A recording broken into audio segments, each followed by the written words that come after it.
happening with respect to the center of Nicholas. This was Sunday at 4 in the morning, way down in the Bay of Campeche. Watch as this will have little hiccups. One center reformation, another center reformation on Monday yesterday, another one just south of Texas-Mexico border, and then one final one right before landfall. We were saying, oh, it's going to move into Matagorda Bay, and it said, nope, we've got other plans. It took an easterly jog and then into the southeastern Texas Gulf Coast as a Category 1 hurricane at 1 a.m. this morning. 75-mile-per-hour winds. 92 right now. We're reaping the benefits of, I guess, the silver lining of what Nicholas has to offer. It's sending in that drier air. We've got the sun-filled skies. Dew point is at 70.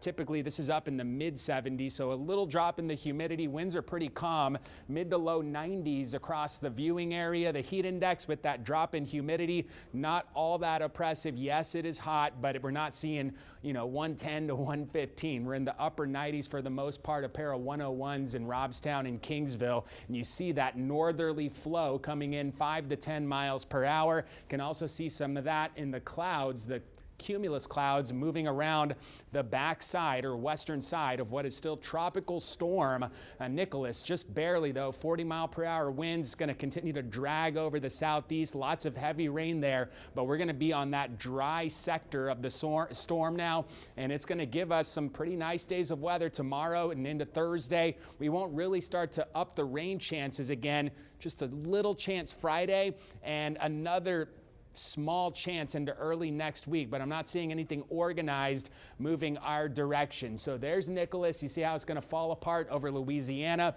These are the two tropical waves. Invest 96, not going to be a threat, but the Outer Banks, the East Coast, going to have to pay attention to that one. A high probability on Invest 95L. This is coming off of Africa, and this one will track a little bit farther to the west. It's going to approach the Caribbean, but high pressure in the Atlantic should want to turn this storm north as this approaches the Caribbean Sea. This warrants watching but not worrying about for Texas. I don't think we have anything anytime soon here post Nicholas, which was the 14th named storm of the season to date. We're past the peak, but I did want to reference something on this chart. There is a secondary maximum, a little secondary peak heading into the early parts of October, and sometimes we'll see those Caribbean or Gulf of Mexico storms. Think back to 2018, Michael over in Florida. That was one of these second peak storms, and that was a strong one in the eastern half of the Gulf of Mexico. So